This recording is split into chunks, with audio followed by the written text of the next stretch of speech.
Hello and welcome to Andy Smith's Book Look. I'm Andy Smith, your host, 30-year veteran of the comic book industry. And today we're going to look at the book Focus on George Perez. This book came out in 1980. Let me see to be sure. I hate saying things wrong. This book came out in, I should know this before, 1985. When George was a strapping 31-year-old. Look at George, 31-year-old George. In 1985, when this came out, I was 15. I was buying George's work. I was a fan of George's work. To a 15-year-old, thinking about somebody that was 31 was like, wow, that dude's old. And now I'm 52, and I look back on this and go, 31, that was nothing. When I was 31, I was in the business for 10 years. George, I believe, started in 1973 or 74, so like when he was 20, so around the same age I was when I started, or I was his age. I love this cover. Draws a bunch of the characters he's known for. There he is right there at the anti-monitor or whoever looking over him. So I thought we'd go through this. If you don't know, George has announced, unfortunately, he put out a post saying he has terminal pancreatic cancer, and instead of doing treatments that would really, kick his butt, chemo, stuff like that, he has opted to just live out his life the best he can and not do the treatments. And I got to respect that. I don't know. I hope I never have to make that decision, but I respect that. So anyhow, I thought we would go through this book. To me, there's some art in this book that just blows my mind for being 31 and has really what's the word I'm looking for? He was fully formed, I guess you could say. And I'm sure he would say, oh, God, I hate looking at my old stuff. But, as a fan, I love this stuff, and the stuff up until he retired.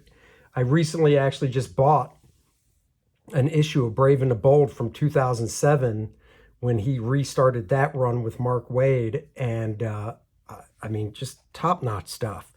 Great shot of Daredevil here from, that looks like 83. I can't make it out as well, but if it is 83, he was only 29. Classic George Perez hallmarks, the detail of the buildings back there, and this cool zipatone he did back here pattern for Matt Murdock. This is one of my favorite pieces of all time by George. It was done in the 70s, so he was in his 20s, I believe, when he did this. Look, I've loved the Black Panther, Jack Kirby's creation, but just the white tiger, he's kind of a kung fu dude. Once again, people would always say George Perez would draw these great cityscapes, all these different windows and stuff, but there'd be no way you could have streets between the buildings because of how packed he put everything in. And you know what I say? Hell yeah, that is awesome. When I got into comics, I would do buildings like this. Screw streets, who needs them? I just love this. Him over top the city, great pose.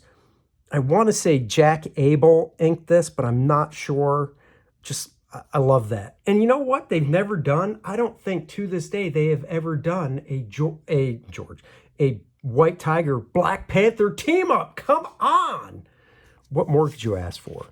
Anyway, we got an introduction here. George would say he would like to draw on his couch. I can't imagine drawing that way, but hey. Early art by George when he was 13. I've showed some of my art at that age, and we weren't far off.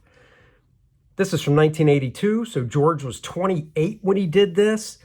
This is, I believe he took over Wonder Woman in 88, so 6 years before he took over Wonder Woman. George was inking with a pen. I remember reading an interview. I want to say he was using a 101 pen point, but don't quote me on that. I remember as a kid reading what he used and trying it. More early George art. Look at that stud high school picture, George. George here, these dudes are in high school working at the newspaper, and they're wearing jacket and ties. That is crazy. More early Perez art. This is from 1973, so he was 19 when he did that. You can see the foundation of what he's going to become. This was from something called Factors Unknown #3. This is a fantastic interview, by the way, to learn about George. What do we have going on there? Bow, chicka, wow, wow, but chicka, wow, wow. Oh, lovely lady in the shower. Pendulous Ponderings and Oracle #1's Death Star, pencils by Perez. So don't know who inked it. I'd have to do a Google search on that. I never have seen that whole book. But that is nice. Nicey nice. Woman taking a shower. This is more early 70s stuff from George. Love this early shot of the Titans from 1983 when George was just 29. I have relatives that are 29, and I'm like, you child, you're nothing but a 29-year-old child. Some Teen Titans stuff here. George, of course, started off at Marvel, had a great run on the Avengers and Fantastic Four at Marvel in the 70s, inked by guys like Joe Sinnott over George, which you don't really think of because when George inks himself, he uses a pen and it's more noodly and fine. Joe Sinnott is more of a bold brush inker, but they worked well together. Pablo Marcos inked them on some Avengers work. Dan Green inked some George stuff. Gene Day on Marvel 2-in-1 did some great stuff over George. I thought he was a great inker for George. Terry Austin inked some fantastic covers over George at Marvel on Avengers.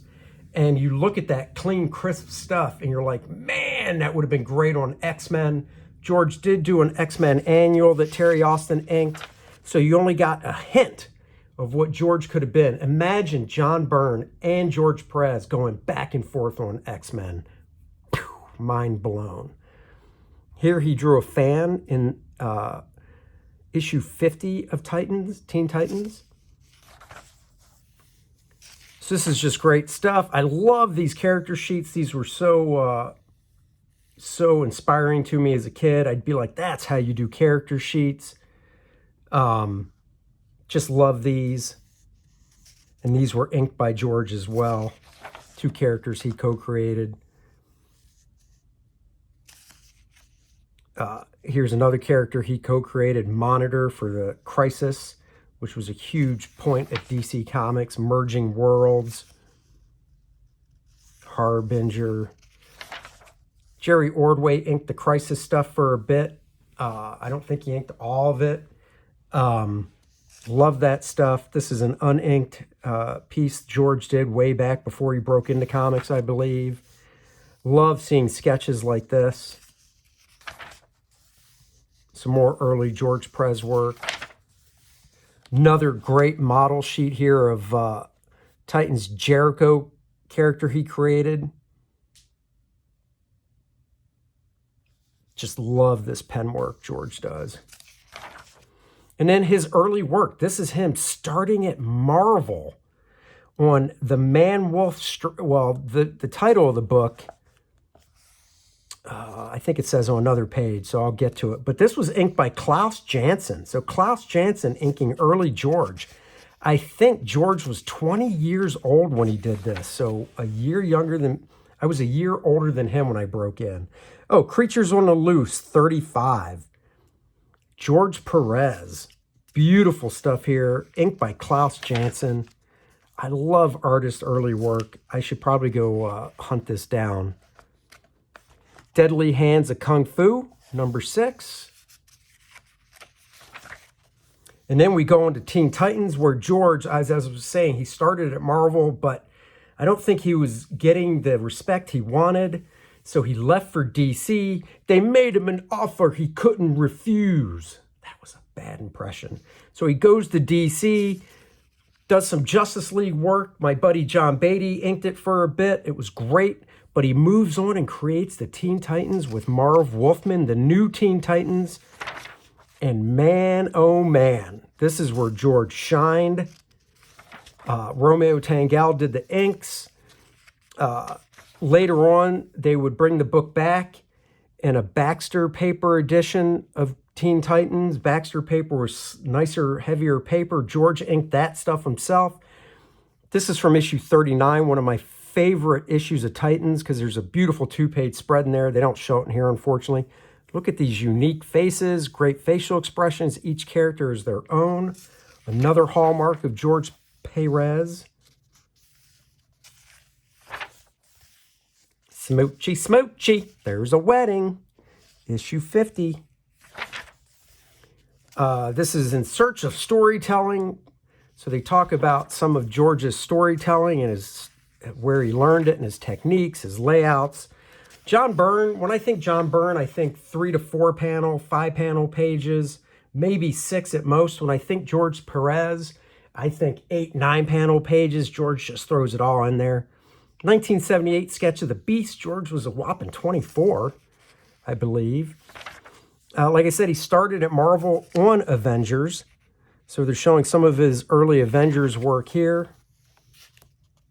This is really great stuff. From issue 160, Wonder Man punching the Grim Reaper. Look at the detail in the space station. Just beautiful.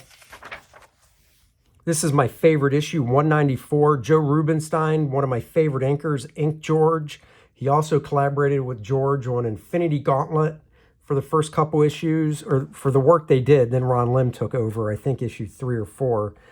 But this issue is just great. I love it. You can still see George, but you can see some of Joe Rubinstein's inking. Joe has a very distinctive ink style. To me, he really solidifies things nicely. Just a great scene here. 9-panel page.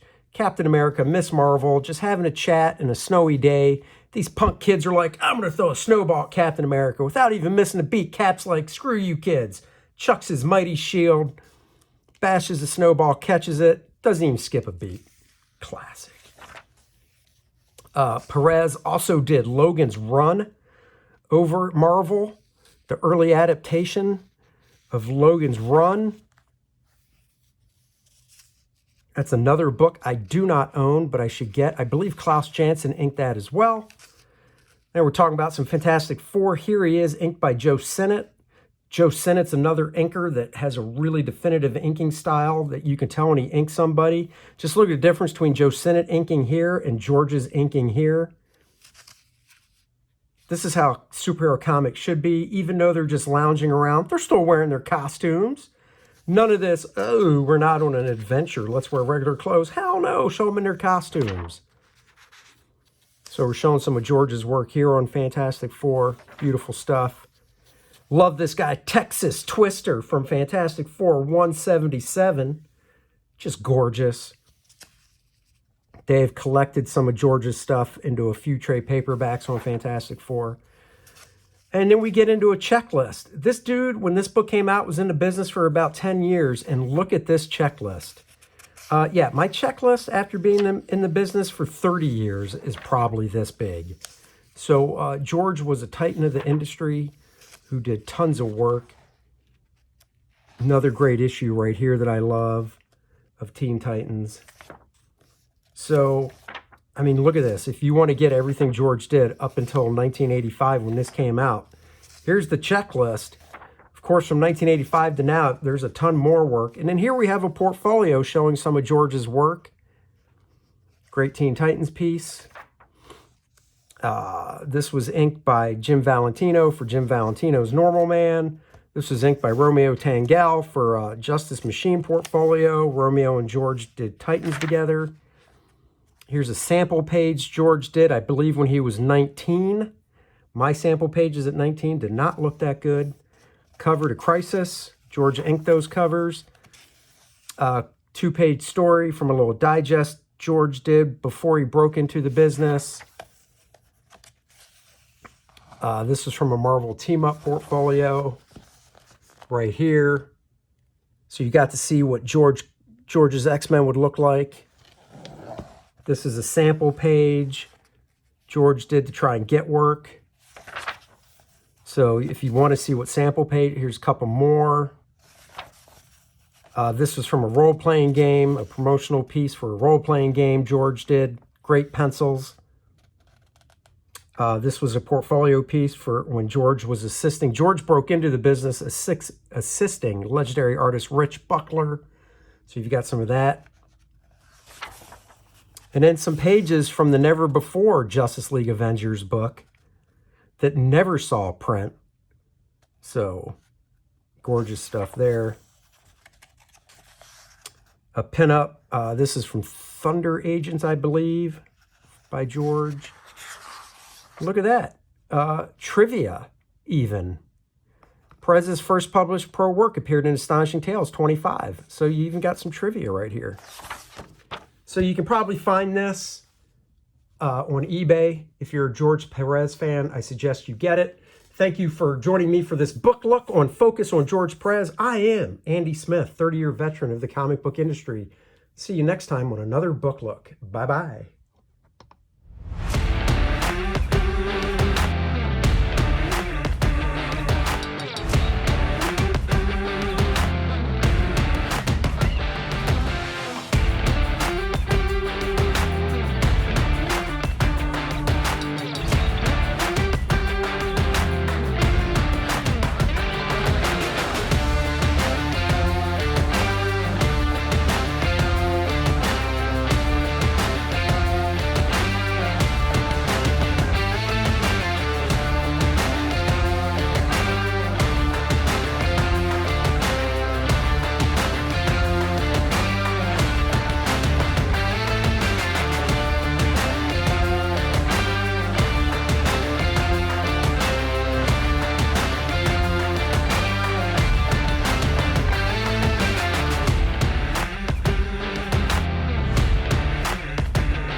Back, First Man 2 now, live on Indiegogo.